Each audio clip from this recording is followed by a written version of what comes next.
휠체어 손님은 안 받아요. 나가주세요. 종로 뒷골목 한식당 막고을의 사장 박선희가 냉정하게 말했어요. 하지만 종업원 지수는 할머니를 정중히 맞이하며 직접 끓인 된장찌개를 내왔어요. 그날 이후 할머니는 일주일에 3번씩 찾아왔고 8주 후 모든 것이 뒤바뀌었어요. 안녕하세요.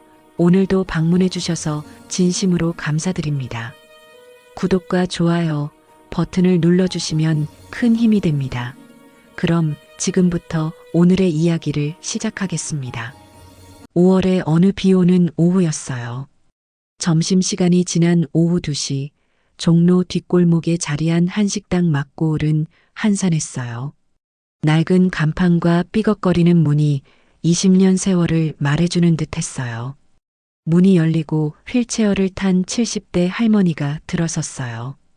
가게 안 손님 몇 명이 고개를 들었다가 시선을 피했어요.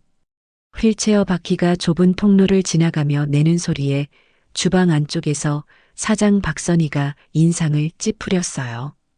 박선희는 50대 중반의 날카로운 인상을 가진 여자였어요. 앞치마를 두른 채 주방 문 너머로 할머니를 바라보며 혀를 찼어요. 하지만 홀에서 일하던 종업원 지수는 달랐어요. 30대 초반의 지수는 밝은 미소로 할머니에게 다가가 테이블 사이 공간을 넓혀드렸어요. 할머니가 편히 앉을 수 있도록 자리를 정리하고 따뜻한 물 한 잔을 따라드렸어요. 할머니는 조용히 메뉴판을 펼쳤어요. 지수는 공손하게 오늘의 추천 메뉴를 설명했어요. 제철 시금치로 만든 된장찌개와 직접 담근 김치, 갓 구운 생선구이가 곁들여진 정식이었어요. 할머니가 된장찌개 정식을 주문하자 지수는 주방으로 들어가 준비를 시작했어요. 박선희는 지수가 정성스럽게 재료를 꺼내는 모습을 보며 고개를 저었지만 아무 말도 하지 않았어요. 지수는 묵은지를 정갈하게 손질하고 두부를 네모지게 썰었어요. 새벽에 직접 우려낸 멸치와 다시마 육수를 냄비에 붓고 손수 담근 된장을 조심스럽게 풀었어요. 끓어오르는 찌개에서 구수한 향이 피어올랐어요. 밥은 갓 지은 쌀밥을 정성껏 퍼담고 반찬 하나하나를 작은 접시에 담아 균형 있게 배치했어요. 김치는 국물이 적당히 밴 것으로 골랐고 깻잎 장아찌는 색이 곱게 든 것으로 선별했어요. 할머니 앞에 놓인 상은 보기에도 정갈했어요. 할머니는 숟가락을 들어 첫 술을 떴어요. 된장찌개의 국물을 맛본 할머니의 눈빛이 달라졌어요. 김이 모락모락 나는 밥에 찌개를 얹어 한 숟가락 뜨자 오랜만에 느껴보는 깊은 맛이었어요. 할머니는 한 점 남김없이 모든 그릇을 비웠어요. 마지막 밥알까지 깨끗하게 먹은 상을 보며 지수는 조용히 미소 지었어요. 할머니가 계산을 마치고 나가는 뒷모습을 보며 지수는 빈 그릇들을 정리했어요. 박선희는 주방 구석에서 그 모습을 지켜보다가 지수에게 말했어요. 반찬을 너무 많이 준다고 장사가 아니라 봉사를 하냐고. 지수는 아무 대꾸 없이 설거지를 시작했어요. 그날 이후 할머니는 매주 월요일, 수요일, 금요일 오후 2시에 어김없이 찾아왔어요. 비가 오나 눈이 오나 같은 시간, 같은 자리에 앉아 지수가 만든 음식을 먹었어요. 그리고 늘 한 점 남김없이 비웠어요. 2주가 지난 어느 날 박선희는 지수를 주방 구석으로 불렀어요. 손님들이 없는 오후 시간, 박선희는 지수를 노려보며 말했어요.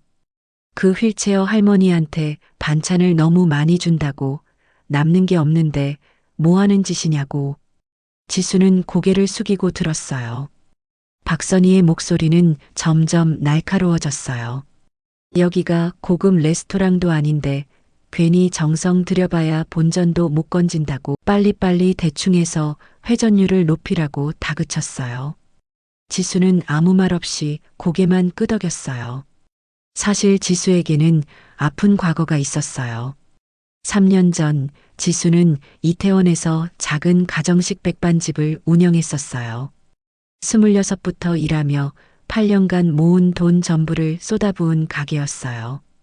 10평 남짓한 공간이었지만 지수에게는 꿈이 담긴 곳이었어요.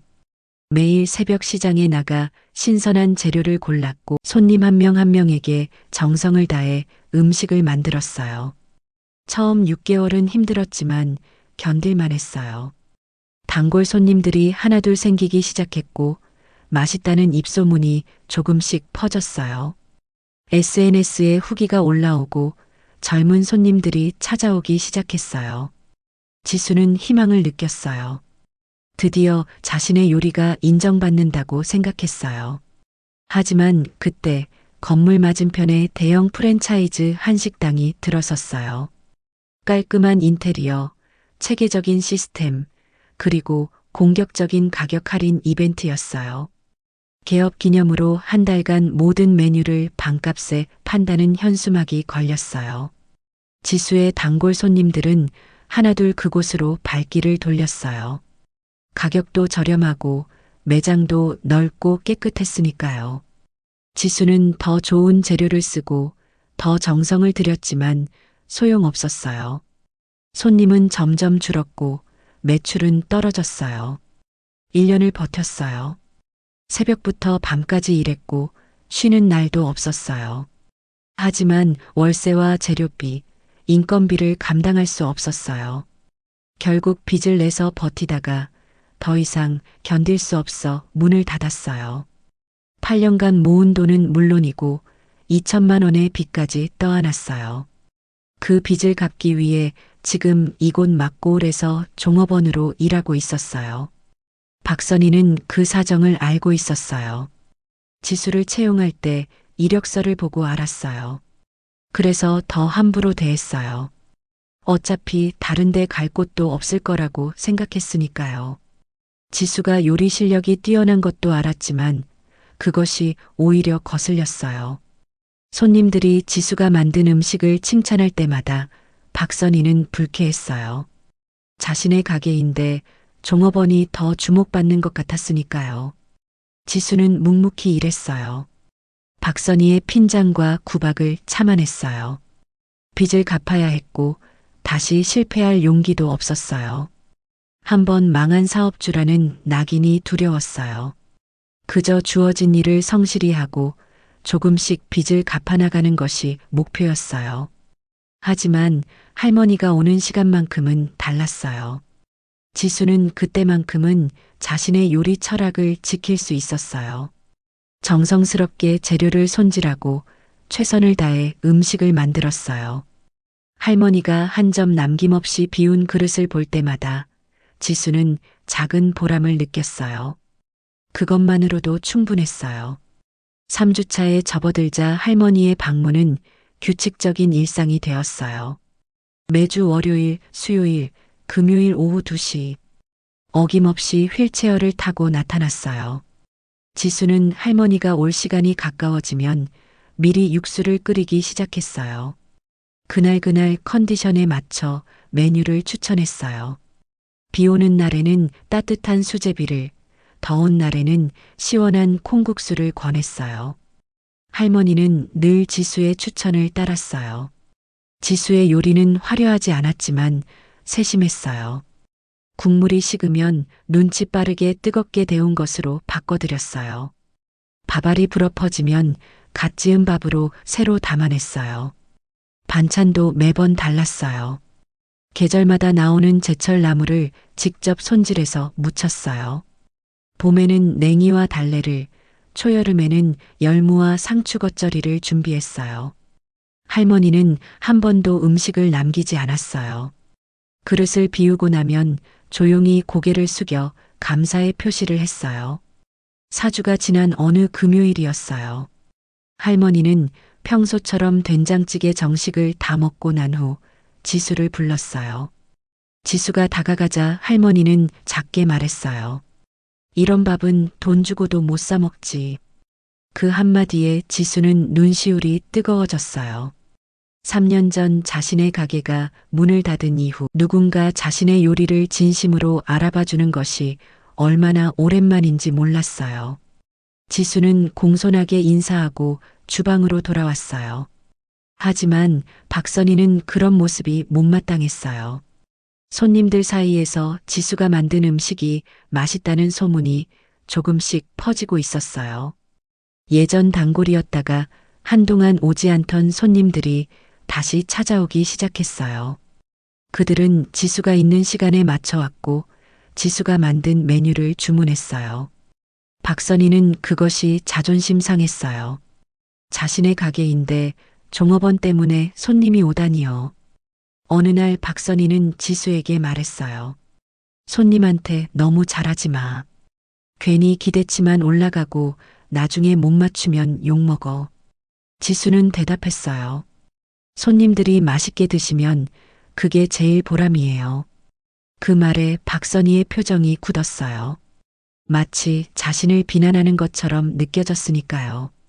박선희는 그날 이후 지수를 더 날카롭게 대하기 시작했어요. 한편 할머니는 식사를 하며 가게 곳곳을 유심히 살폈어요.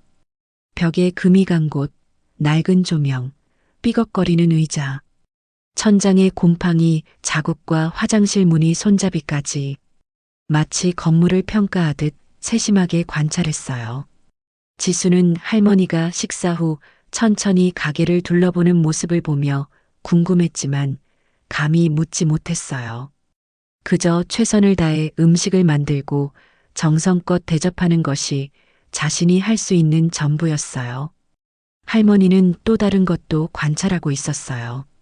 박선희가 지수에게 하는 말투, 지수가 참아내는 모습, 다른 직원들이 지수를 대하는 태도, 모든 것을 조용히 지켜봤어요. 할머니의 눈빛은 점점 깊어졌어요. 무언가를 판단하고 있는 듯 했어요. 하지만 아직은 아무 말도 하지 않았어요. 그저 일주일에 3번 같은 시간에 찾아와 지수가 만든 음식을 먹고 갔어요. 5주차에 접어들자 박선희의 태도는 더욱 노골적으로 변했어요. 지수가 새벽 시장에서 공들여 고른 싱싱한 재료를 보며 비아냥댔어요. 이게 얼마짜린데 이런 걸 사와? 돈만 축낸다.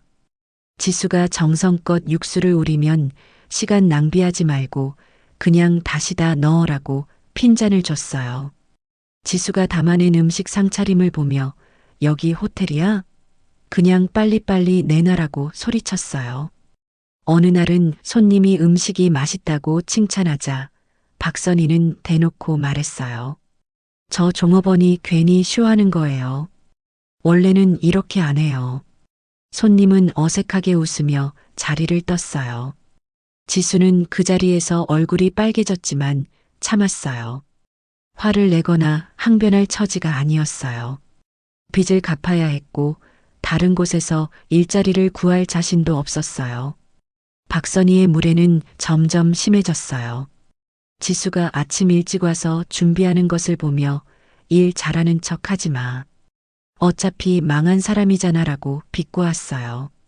지수가 할머니를 정성껏 대접하는 모습을 보면 저 손님 하나 때문에 시간 낭비하네라고 중얼거렸어요. 다른 직원들도 박선희의 눈치를 보며 지수를 대했어요. 점심시간에 같이 밥을 먹지 않았고 힘든 일은 지수에게 미뤘어요. 그런 지수의 모습을 할머니는 조용히 지켜보고 있었어요. 5주차 수요일 할머니는 평소보다 일찍 도착했어요. 지수가 주방에서 박선희에게 혼나는 소리가 홀까지 들렸어요. 야, 국에 소금 너무 많이 들어갔잖아. 맛도 모르는 게 요리를 해? 사실 국은 완벽했어요.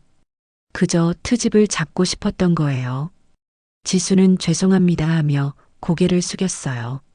할머니는 그 광경을 보며 눈을 가늘게 떴어요. 식사를 하는 내내 주방 쪽을 주시했어요.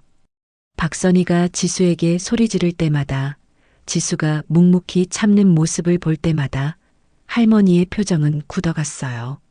식사를 마치고 나갈 때 할머니는 계산대 앞에서 박선희를 잠시 바라봤어요. 박선희는 할머니의 시선을 느끼고 어색하게 웃었어요. 할머니는 아무 말 없이 휠체어를 돌려나갔어요. 5주차 금요일이었어요. 그날 박선희는 특히 기분이 나빴어요. 건물주로부터 월세 독촉 전화가 왔었어요. 2달치를 밀렸고 다음 달까지 안 내면 계약을 해지하겠다는 경고를 받았어요. 장사가 잘 안 되는 것도 손님이 줄어드는 것도 모든 게 짜증났어요. 그때 할머니가 들어왔어요. 박선희는 참았던 감정이 폭발했어요. 아니, 맨날 오시면 어떡합니까? 여기 복지관입니까? 식당 안이 순식간에 조용해졌어요. 다른 손님들이 숨을 죽였어요. 할머니는 아무 말 없이 박선희를 바라봤어요. 지수는 황급히 주방에서 뛰어나왔어요. 사장님, 그 말씀은 너무 하신 거 아닙니까? 박선희는 지수에게 돌아서며 고함을 질렀어요. 내가 뭔데 나한테 말대꾸야? 장사 망하면 다 이런 손님들 때문이지. 지수는 박선희 앞을 막아서며 조용히 말했어요. 손님은 손님입니다. 이렇게 모욕하시면 안 됩니다. 박선희는 비웃었어요. 야, 네 주제를 알아. 빚쟁이 주제에 목소리는 높여. 식당 안 공기가 얼어붙었어요. 다른 손님들은 서둘러 자리를 떠났어요. 할머니는 천천히 휠체어를 돌려 문 쪽으로 향했어요. 지수는 그 뒷모습을 보며 무릎이 꺾일 것 같았어요. 할머니께 너무 죄송했어요. 6주차가 시작됐어요. 금요일의 일 이후 지수는 할머니가 다시 오지 않을 거라고 생각했어요. 그토록 모욕을 당했는데 누가 다시 오겠어요. 월요일 오후 2시가 가까워지자 지수는 불안했어요. 할머니가 오시면 어떻게 사과를 드려야 할지 고민했어요. 하지만 2시가 되자 문이 열렸어요. 할머니였어요. 지수는 눈물이 날 뻔했어요. 황급히 다가가 깊이 고개를 숙였어요. 지난번에 정말 죄송했습니다. 할머니는 손을 들어 지수를 말렸어요. 당신 잘못이 아니잖아요. 할머니는 평소처럼 자리에 앉았어요. 지수는 최선을 다해 음식을 준비했어요. 어느 때보다 정성을 들였어요. 할머니는 여전히 한 점 남김없이 먹었어요. 하지만 이번엔 다른 게 있었어요. 할머니는 식사를 하며 가게 구석구석을 더욱 세밀하게 살폈어요. 벽에 금간 곳을 손으로 만져보고 전기 배선 상태를 확인했어요. 화장실에 다녀오는 길에 천장과 바닥 타일을 유심히 봤어요. 심지어 주방 쪽 환풍기와 가스레인지 상태까지 눈여겨봤어요. 마치 건물 점검을 하는 사람처럼 보였어요. 6주차 수요일 할머니는 지수에게 처음으로 개인적인 질문을 했어요. 여기서 얼마나 일했어요? 지수는 대답했어요. 1년 반 됐습니다. 할머니가 다시 물었어요. 그 전에는 뭐 했어요? 지수는 잠시 망설이다 조심스럽게 대답했어요. 작은 식당을 했었습니다. 할머니는 더 묻지 않았어요. 하지만 그 눈빛은 모든 걸 이해한다는 듯 했어요. 할머니는 지수가 일하는 모습을 계속 관찰했어요. 새벽같이 출근해서 재료를 손질하는 모습, 손님 한 명 한 명에게 정성을 다하는 모습, 박선희의 구박을 묵묵히 참아내는 모습, 모든 것을 조용히 지켜봤어요. 할머니는 다른 손님들의 반응도 살폈어요. 지수가 만든 음식을 먹은 손님들의 표정, 재방문하는 단골들의 모습, 그들이 주고받는 대화까지요. 6주차 금요일 할머니는 평소보다 오래 머물렀어요. 식사를 마친 후에도 차를 한 잔 더 주문하며 앉아 있었어요. 오후 4시가 넘어서까지 가게를 지켜봤어요. 박선희가 직원들에게 지시하는 모습, 손님들을 대하는 태도, 폐점 준비를 하는 방식까지 모든 것을 눈에 담았어요. 그리고 마지막으로 지수를 불렀어요. 실례지만 이 건물 주인이 누군지 알아요? 지수는 고개를 가로저었어요. 잘 모르겠습니다. 사장님께서 월세를 내시는 것만 알아요. 할머니는 고개를 끄덕이고 더 이상 묻지 않았어요. 하지만 그날 할머니의 눈빛에는 결심이 서린 것 같았어요. 무언가를 결정한 사람의 표정이었어요. 할머니가 나간 후 지수는 묘한 예감이 들었어요. 뭔가 변화가 올 것 같은 느낌이었어요. 그날 밤 할머니는 집으로 돌아가 서류들을 꺼내봤어요. 건물 등기부등본, 임대차 계약서, 월세 납부내역. 박선희는 이미 2달치 월세를 밀린 상태였어요. 계약서에는 2달 이상 연체 시 계약 해지 조항이 명시되어 있었어요. 할머니는 오랜 시간 서류를 들여다보다가 전화를 한 통 걸었어요. 변호사였어요. 다음 주에 직접 방문하겠다고 말했어요. 7주차 수요일, 비가 억수같이 쏟아지는 날이었어요. 우산을 써도 소용없을 만큼 거센 빗줄기였어요. 오후 2시가 조금 지나서 할머니가 들어왔어요. 옷이 다 젖어 있었어요. 지수는 황급히 수건을 가져다 드리며 걱정스러운 얼굴로 물었어요. 이런 날씨에 어떻게 오셨어요? 할머니는 괜찮다며 미소 지었어요. 지수는 따뜻한 차를 먼저 내드리고 평소보다 더 뜨끈한 국물 요리를 준비했어요. 그런데 그날 박선희의 기분은 최악이었어요. 아침부터 건물주의 비서에게서 전화가 왔었어요. 밀린 월세를 이번 주 안에 내지 않으면 다음 달 계약을 갱신하지 않겠다는 최후 통첩이었어요. 게다가 단골 손님 몇 명이 예약을 취소했고 재료 납품업체에서는 외상값을 독촉했어요. 모든 게 꼬이는 날이었어요. 박선희는 주방에서 혼자 술을 마시고 있었어요. 할머니가 자리에 앉자 박선희는 홀로 나왔어요. 비틀거리는 걸음으로 할머니에게 다가갔어요. 술 냄새가 진동했어요. 저기요, 할머니. 죄송한데요. 박선희의 목소리는 날카로웠어요. 여기 장사하는 곳이에요. 매번 오셔서 자리만 차지하시면 곤란합니다. 식당 안다른 손님들이 놀라 쳐다봤어요. 지수는 주방에서 뛰어나왔어요. 사장님, 무슨 말씀을 그렇게 하세요? 지수가 박선희를 말렸지만 박선희는 손을 뿌리쳤어요. 비켜. 내가 사장이야. 내 가게에서 내가 하고 싶은 말 못해? 박선희는 다시 할머니를 향해 말했어요. 휠체어 손님은 안 돼요. 다른 손님들도 불편해한다고요. 다음부터는 안 받을 겁니다. 할머니는 아무 말 없이 박선희를 바라봤어요. 그 눈빛은 차갑고 단호했어요. 지수는 박선희 앞을 완전히 막아섰어요. 사장님, 정신 차리세요.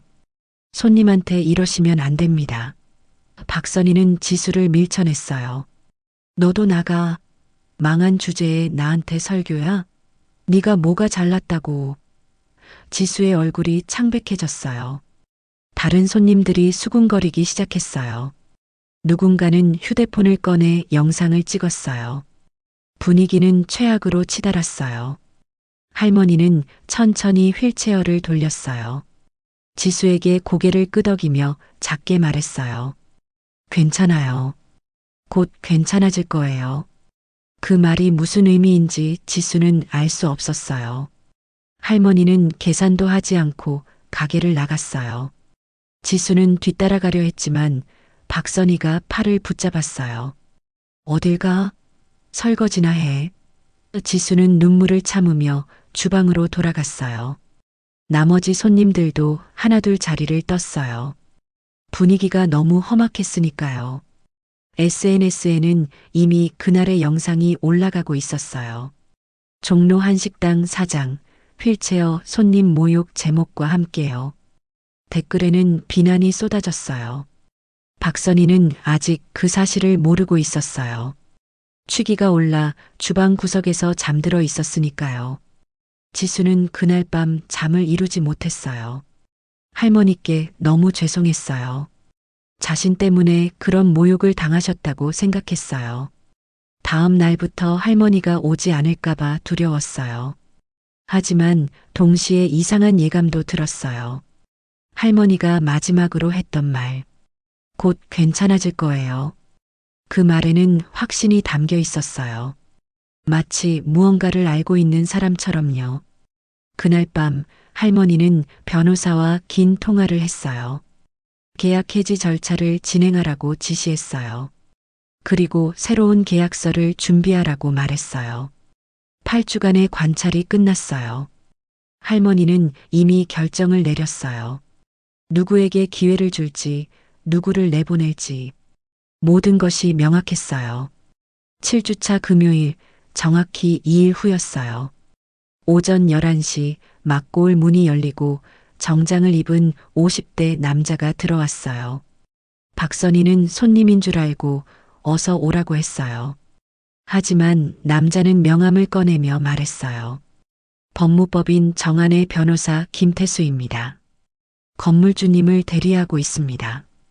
박선희의 얼굴이 하얗게 질렸어요. 밀린 월세 때문이라고 생각했어요.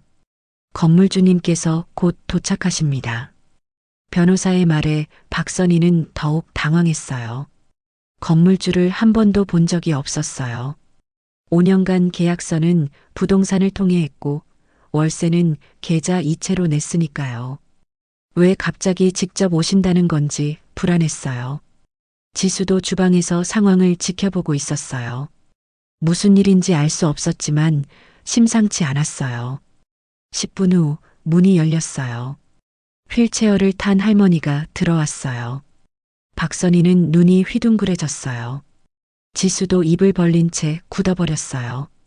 할머니는 침착하게 가게 안으로 들어와 중앙 테이블 앞에 멈췄어요. 변호사가 할머니 옆에 섰어요. 할머니가 천천히 입을 열었어요. 저는 이 건물의 소유주입니다. 정명자입니다. 박선희는 말을 잇지 못했어요.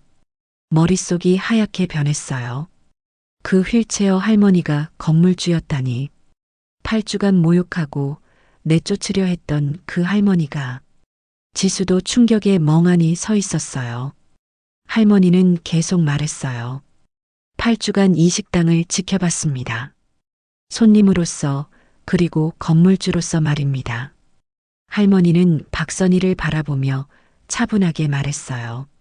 당신은 손님을 함부로 대하고 직원을 모욕했습니다. 월세도 2달째 밀려 있고요. 계약서 조항에 따라 다음 달 계약은 갱신하지 않겠습니다. 이번 달 말까지 가게를 비워주세요.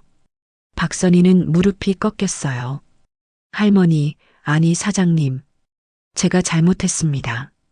한 번만 봐주세요. 하지만 할머니는 고개를 저었어요. 충분히 기회를 드렸습니다. 8주간 지켜봤습니다. 당신은 변하지 않았어요.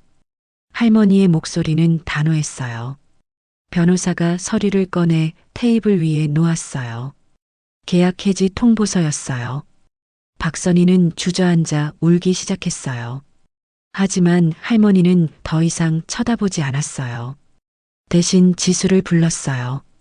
지수 씨, 잠시 밖에서 이야기 좀 할까요? 지수는 멍한 상태로 할머니를 따라 나갔어요. 근처 카페로 들어갔어요. 할머니는 조용한 구석 자리에 휠체어를 멈추고 지수를 마주봤어요. 8주간 당신을 지켜봤어요. 당신의 손맛에는 진심이 있더군요.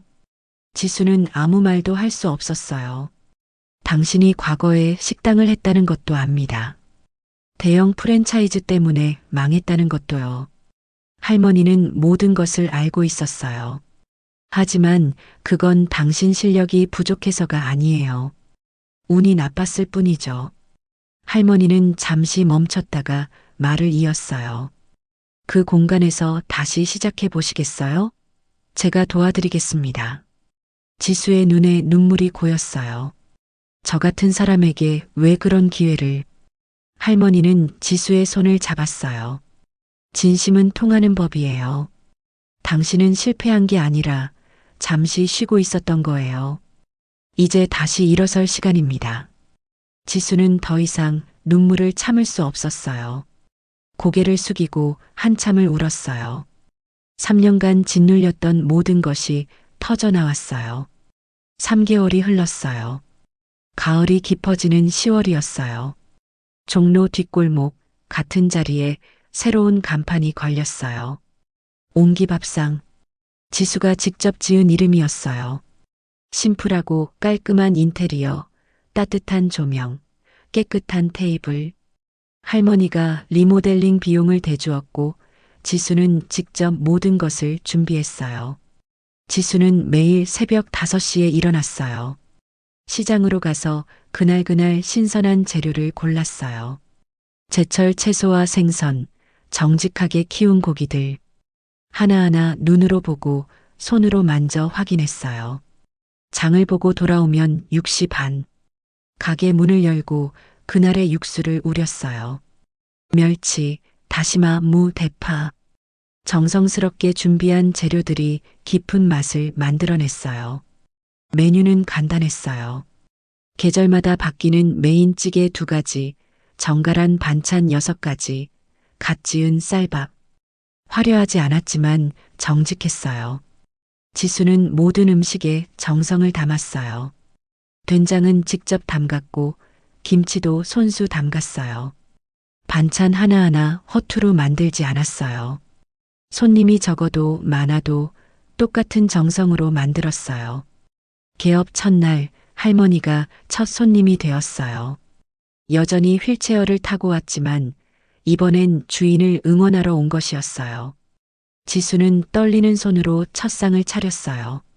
할머니는 한 숟가락 떠서 맛을 봤어요. 그리고 환하게 웃었어요.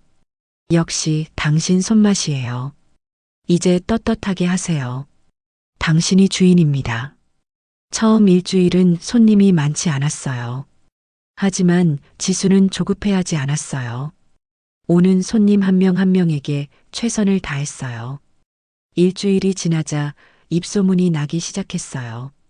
종로에 정말 맛있는 한식집이 생겼대. 예전 막고울의 단골들이 하나둘 찾아왔어요. 지수가 만든 음식을 그리워했던 사람들이었어요. 한 달이 지나자 예약 없이는 들어가기 힘들 정도가 됐어요. SNS에 후기가 올라오기 시작했어요. 정갈하고 따뜻한 집밥 맛, 정성이 느껴지는 한 끼, 사장님의 마음이 담긴 음식. 지수는 모든 후기를 하나하나 읽으며 감사했어요. 자신의 요리가 다시 인정받는다는 것이 믿기지 않았어요. 어느 날 저녁 손님들이 다 돌아간 후였어요. 할머니가 찾아왔어요. 창가 자리에 앉아 지수가 정리하는 모습을 지켜봤어요. 지수는 하루 종일 일했지만 표정이 밝았어요. 힘들지만 행복한 얼굴이었어요. 할머니는 조용히 말했어요. 진심은 언제나 통하는 법이지요. 지수는 주방에서 나와 할머니 앞에 섰어요. 깊이 고개를 숙여 인사했어요. 할머니 아니었으면 전 여기 없었을 거예요. 정말 감사합니다. 할머니는 손을 흔들었어요.